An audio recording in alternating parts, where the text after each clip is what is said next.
Welcome, dear listeners, to the Speak and Flow podcast. I'm so glad you're here, where we share unique experiences to help you unleash your leadership voice. Today, I have an amazing leader, Geo Aguas. He's the VP of JP Morgan on the investment banking side for an acquisition. He's doing lots of great things where he does operations, business development, HR, talent acquisition. Welcome, Geo. It's my big pleasure to be here, Melinda. Hello, y'all. Yeah, great to be here. Yay, let's get started. Let's just jump right in. I think that with your experience, you do so much, but I want to really hone in because we're here talking about communication, and I think talent acquisition, recruiting, interviewing is a big hot topic because many of our listeners may be transitioning to a different job or they may be applying to up level in their career. And so I wanted to just hone in and narrow in on some interviewing. Like, what have you been seeing in your industry or in your company with regard to hiring? Okay. What's that been like? All right. So far in terms of recruiting, in terms of talent acquisition, it's always going to be a hot topic, right? It's a big Yeah. ticket item. I mean, everywhere you go, regardless of geography, regardless of whatever industry you're in, um, it is what it is. People want jobs, right? And we want Mhm. career development. We want career opportunities, growth opportunities, you name it, right? And one of the more common trends that we've been noticing across the board is, well, you got things like the great resignation, you know, Yep. uh, things like that, right? But apart from that, we're seeing more and more of mismatches. What used to be, at least Oh. when I was back in school. I mean, back in business school, you think of it like it's, taboo, right? But right now, it seems to be the norm. And with Me about the mismatch. You're saying that there was a lot of mismatch, and it has to do with maybe everything coming back online, or is it because that the company is not as clear with what they need, and the applicant is also not sure of how to position their skills? Like, what is the right? You're saying that there's an increase of mismatch. yeah, absolutely. So, um, well, for one thing, I mean, the most organizations really, or when the pandemic hit, I mean, no, I don't think there's any specific organization that really anticipated that the pandemic would have created that big of an impact the way it did, right? Right. And so companies went under. I mean, a big percentage of companies went under, and there were also companies that were born out of that environment, right? Mm-hmm. You got companies like Zoom, the platform that we're Mm-hmm. using right now. Mm-hmm. We've seen it go huge Mm-hmm. when the pandemic started, and then Google jumped right in. You've seen the rise of a lot of cloud and internet-based companies. Mm-hmm. And there's also cryptocurrencies and a lot of different things, or a lot of different companies that also came out. And so what that translating that back to the mismatch, right? I mean, you know, a lot of people lost their jobs, which again, no one really wanted that. But at the same time, that gave birth to new opportunities that were out of the norm that people, were kind of in survival mode and they wanted to, Right. just basically take a grasp at what was available and what Right. opportunities they could grab hold of at that time. And Right. so Right. basically market fundamentals went out the window when the pandemic hit. Right. So But yeah. this is interesting too, because it's not going to stop. Because now with AI, there really is going to be more turnaround in terms of what is leaving, what positions are leaving, and what will like new positions are going to get filled. So what do you think is going to be the solution for that? Like, what are the challenges that we're going to have, and also the solutions? Okay. Yeah. I think that's a good It's call a out. big And question. It's a big question. yeah. Gio Well, has the answer. I wish it did. But from what we have But it's a observed, similar phenomenon. It's a similar phenomenon to the pandemic. Kind of right? similar. Yeah. It's basically a revolution in a sense, or I Yeah. guess another era is coming on, and Yeah. right now we're in the era of AI. I mean, common power people, right? And the Right. power, the human element, not really replace it, but merely just to get it to the next level, right? And so I think the common theme with the rise of AI, at least what a lot of experts in the field are trying to set the right message for, is that coexistence, right? So it isn't Right. really Right. here to kind of take you out of the equation, but merely just to it's a tool for the most part. No one can really Right. replace that human element, And so Right. Right. And so that makes the communication part even more important because we're right, like needing to connect. But then do you think that some roles will get replaced or new roles will get created? So how does the company in the midst of all this transition find the right person? And how do I, like as an applicant, know how to communicate some of these things, right? that's For actually a good question. So Yeah, I think that yeah. we're well, Well, for let's one go thing, from the company side. When your yeah. company position open puts out posts a position, how often is it like exactly what they want and need? Like, is it pretty clear, or are they still trying to figure out the position? I think that for um most for most organizations, when they open up a position like that, Yeah, normally they do have those conventional job descriptions that they want out of, right? right, right. So uh I think that uh the thing that a lot of people um tend to kind of box themselves in is that they try to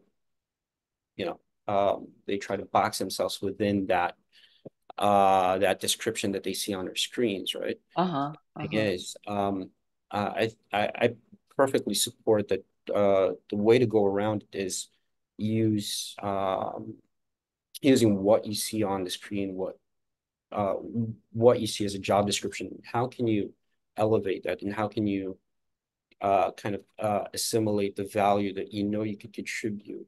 I think that's the best way to kind of approach whenever for most job seekers, right? I mean, if they're if they really want this opportunity that they Mm, see, for instance, they're out there applying for a job, right? I mean, the best way to go around it is not really seeing that job description as a box, and seeing yourself um trying to check all of the tick boxes, which is like yeah, typically what a lot of yeah. people do, right? Right, right. Oh, I could do this. I could do this. I could do this. Yeah, And then they're not really conveying or thinking through before the interview, what value does that bring to the company? yeah, Like, okay, I can do word processing or I can submit this task. And that's like more of an XYZ what I can do. But then if you can translate it to the value, oh, when I submit my task on time, we will save this company or the team a lot of headache, or so we could do bigger things. Like, so right. is that what I'm hearing? Like, we need to be a better communicator of translating the value you bring. Yeah. And it's not just short-term value, right? That you Uh-huh. want to communicate. It's also um uh Mm. it's also like what can uh sorry, what kind of long-term contribution that you could make with the current skill set that you bring to the table, right? I mean, Yeah. basically it's uh a mold there, but you know, A lot of I people think, really don't really fit the molds that, you know, I don't think that a lot of people really textbook fit tick all the boxes, right? yeah, yeah, yeah. I love that. I mean, do you have an example of that? Like how you can, like how someone can talk about the long term? Like what can they do to help them Mhm, plan out how what to say for the like how I can bring value, not for the short term, but long term? How mhm. can they prepare for that discussion? Okay. So in my experience in a lot of the interviews that Hmm. I've done before, Yeah. um, I think that one thing that you have, one way to go around it is just genuinely communicate your what you have to the table. And sometimes it could be a Hmm. double-edged sword, right? I mean, Yeah. sometimes acknowledging and being completely honest about, hey, I really don't have a lot of experience can be or I don't really have, or I don't really know. In our case, I mean, we hire for or our firm historically, what we do is data processing for venture capital firms, right? And um, here in the Philippines, we don't really. It was one of our challenges in recruiting at the time because you know it was um, the venture capital market isn't exactly a mainstream kind of investment market Hmm. Hmm. in the Philippines. So when you say venture capital, even in business school, I went to business school in PH, and it was some term that you hear every so often, but it's not Right. really something that pops into your mind when you first talk Yeah. about investments in the Philippines. And so Uh-huh. that was quite the challenge for us when we were trying to build the brand of Hmm. the firm, because that's Hmm. what we're trying to do. But I think that for some of our rock star hires, what they communicated was the genuine interest that they had in the subject matter. They wanted to learn Hmm. more about venture capital. And Hmm. they acknowledged their weakness that, hey, I really don't have a lot of experience in venture capital, just straight up, right? I think that's one of the, that was definitely one thing that definitely caught some of us by surprise is that they would openly admit to that. But one thing that we did appreciate as employers was, hey, we took that as a sign that uh, maybe this uh, it's a good sign of authenticity. I mean, I know that I can bank on this person to be honest and transparent about what they know and what they want, and I think that is a good piece for people to especially for applicants to remember, right? It may not pan out as as much as you think it would, and some people are um, in the interview phase, or how should we say, they're trying to put your best foot forward, and sometimes Yeah. they're it can be a counterintuitive at times to kind Yeah. of Yeah. be open Yeah. about your weaknesses and what you want. But for us as and I think it's also says a lot about the firm that you're applying for, Yeah. uh, Yeah. Yeah. if you're it's a good thing that if you're um it's a two-way street. If you applied to a firm that didn't really use that truth that you just presented as a weakness and still Yeah. get your shot, I think that's a sign that maybe this is a firm worth considering for. Right. Right. Right. Right. Right. Going back to the idea of a mismatch, right? It's better Yeah. that you tell the truth. But I love that. I love that because, like you said, a lot of times when we're applying for a job, we're putting our best foot forward. And if we don't know something, we're going to think, oh my gosh, we don't look good. They're not going to hire me. But Mhm. then I think what you're saying is that these companies, these leaders, the good ones, are very connected, especially the good ones. The Yeah. leaders, they're looking more for your leadership skills, like the soft skills, because those are Right. harder to teach. Like the hard skills of venture capital, like if you don't know the language and all that stuff, they know that that stuff is actually easier to teach. Like Yeah. that's where hiring is going nowadays. I think before it was like, okay, what are your hard skills? What certifications do you have? What is your, right? Your So, credentials.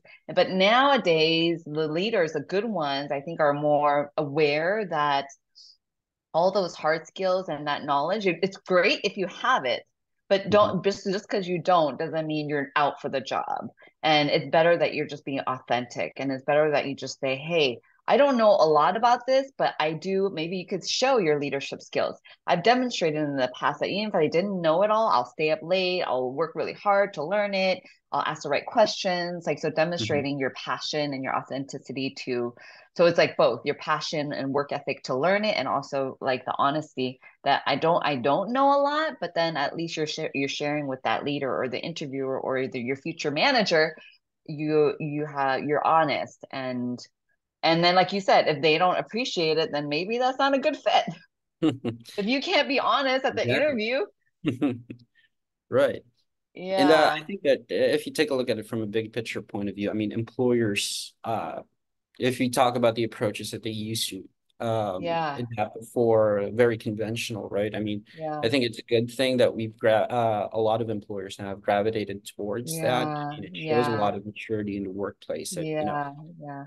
at least from a very practical standpoint. I mean, you're talking about people that you spend, I mean, what, 40 hours a week with? Mm-hmm, I mm-hmm. mean, you'd want to be with people that you're, you definitely are on the same page with, right? And so Right. that's also, uh, uh, I think a lot of employers now, not just, with, startups and a lot of small time firms, but a lot Mm-hmm. of um, big corporations are also gravitating towards that mantra that, hey, you know, it's a completely different time than it was before. And, Mm-hmm. uh, you know, uh, getting people, there's a scarcity in that department, right? Wherein, people who are good at working with other people or, bringing the best out in other people. Again, like what you said, it is something that you can't teach or some real textbook for it. Yeah, yeah, And a lot of yeah. that anchors on communication in not just, verbal communication, but, nonverbal and this, just really knowing how to relate to other individuals, right? Especially. Yeah, yeah.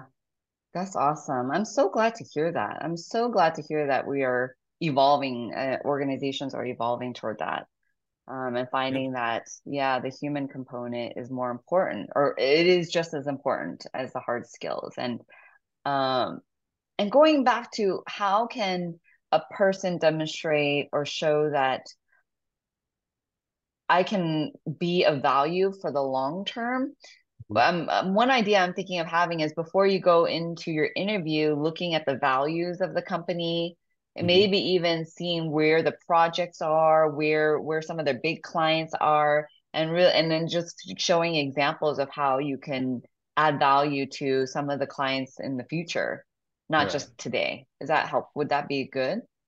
Yeah, that's actually a good Yeah, call out since that yeah, it's a very subtle tell if you think yeah. about it, that not a lot of people with the market being a lot more, or with the labor market being more globalized the way it is right Mm-hmm. now, Mm, it's easy for people to kind of job hop, right? And I right. mean, most probably the Gen Z, for our Gen Z listeners out there, I mean, you know what I'm talking about, pretty much, Yeah. right? Yeah. Yeah. You're not going to give me what Um, I want. I'm leaving.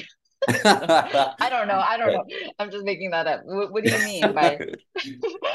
Yeah, I mean, big picture wise, I mean, that's what we're headed towards, right? And again, it's a different landscape now. Employers are kind of being forced to stand out as well, to kind of offer their own competitive Yeah. advantage.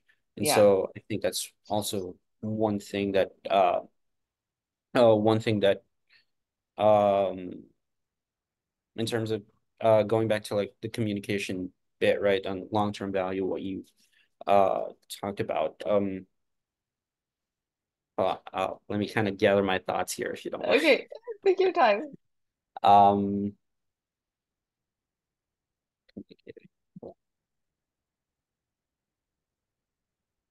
All right. Going back to the subtle tell, right? Again, Yeah. it's a subtle tell because again, I kind of got lost there. Firms Yeah. globalize. It's easy to find new employers. Mm-hmm. It's not a lot of um and trust me, a lot of interviews and employers can tell if Mm-hmm. people are actually interested, right? Mm-hmm. And I mean, sometimes just doing your homework, the due diligence and like really understanding the organization that you want to be a part of, what they're headed Mm-hmm. towards, if whether or not Mm-hmm. that kind of ticks your personal boxes of, Mm-hmm. hey, this is an organization I want to grow with. And I can Mm-hmm. see that they're heading towards this and I want to be a part of that, right? Yeah. So I think that's also something that can be done by mere observation, just really just trying to learn as much as you can about the organization that you're Mm-hmm. interested to and just Mm-hmm. communicating, hey, I seen uh hey, I'm applying for your company A. I've seen that you guys are doing some sort of AI kind of technology and Mm-hmm. you know I think that you're heading into a really great direction. I think that Mm-hmm. aligns with what I want to be a part of. And yeah, it I think that communicating or just highlighting those Mm-hmm. observations with what you see online about that firm that you've researched with. I mean, Mm-hmm. just making that a part of your message when you approach your interviewers. I think Right. that really Right. is a good indicator that, hey, this is a person or an applicant that actually wants to be a part of Right. our firm. And the want to be a part of firm is Right. something that a lot of smaller firms usually have a lot of challenge with. Right, Uh, right, right. Like with the like you said, the Gen Zs have a lot of opportunities and they do have choice. Yeah, and so it's about like it does take a little bit more time, research to put some thought into how you can add value to the company. But I think if you do really want that job, taking the time to do that research and planning out how you can really contribute to the long-term goals of the company can really make you shine, right? exactly. Well put. Awesome. I think that that's so, I love these tips and strategies. I think they're easier said than done, but I Them done. think but when an applicant or someone that is trying to up level and go into a new position is really thinking through the new job or the new role, how to articulate it, it's not just about what you do, like you were saying, not just about what I could do, but then also communicating the value that you add, not just Hmm. the short term, but then also the long term. Right. Both. Yeah. So Absolutely. that's really key. Hmm. Thank you, Gio. So is Absolutely. there what last one strategy or tip? What's your golden tip for people that are applying for jobs right now? Okay. So, um, I think that probably my most um this is probably this is very repetitive in a sense. You Uh-huh. tend to hear a lot of whenever I read an article about landing a job and whatnot, it probably comes up every so often, one and two, right? Uh-huh. But I can't really emphasize enough about how true it can be, right? Or how underrated it may seem at times. But Uh-huh. really, just my earlier message about um, being transparent, not really in um, uh, I'm not talking about hey, I had a Saying felony or everything. I robbed a Oh, if you're car following. or that kind of I thing. know what you Yeah. mean, but yeah, yeah. I'm not saying that. I mean, that's not what you're interviewing for, but I think that, if it's an opening that you really want to shoot for, if it's a job that you really aspire to be and you really see yourself in that position and you really feel that you can do it. And I think um, if you want it, usually if you want it that much, you could already kind of visualize how you would already stand out, right? Like if I Mm-hmm. know that, I mean, one of my hobbies, I really know how or I really love playing guitar, right? For instance. Mm-hmm. And I know that when uh, in a way, if I'm in a performance, or when I want to, kind of be in that kind of situation wherein I'm about to play a song, I know exactly what kind of tone I want to set or I want to sing Yeah. with, right? Yeah. I Yeah. know exactly what song I know I can sing, I can deliver. Yeah. Yeah. I'm not going to overpromise it, but I'm just going to sing my song pretty much. I mean, Yeah. that's Yeah. probably my most quotable quote for the day. I mean, Yeah. you just sing your song. Oh, Your lyrics may, not be Hall of Fame worthy, or, right. sometimes um people are just looking for a hip hop song or that kind of deal, but Right. genre is, you're in a rock and that kind of thing. I mean, it's okay so long as it's your song after all. So, just Yeah. basically just sing your song and the music will speak for itself. Oh, that's so good. That was beautiful. That was wonderful. Thank you, Gio. I love that. Sing your song. Sing your song. Have the intention of what you want, how you want people to feel. Yeah. Sing it, and the words and however it flows will come out the way it's supposed to. I love it. Thank Absolutely. you, Gio, so much for your words of wisdom, sharing your advice for people that are applying for jobs, looking and just being more aware, honestly, about how they add value. I think that's huge in terms of our leadership and how we Absolutely. communicate it. So appreciate your time. Thank you, listeners, for joining. I am sure you got a lot of nuggets out of this episode today, just like I did. Until I see you next time, take care. Much love. Bye, Bye. everyone. Thanks, And Gio. Melissa, Bye. and Thank yeah, you. catch you Thank guys soon. you. All right. Catch you Thank soon. Thanks for joining the conversation today. Are you curious on how you measure up with your ability to speak in flow? Come grab my free self-assessment at https://speakinflow.com/assessment. And I'll see you on the other side.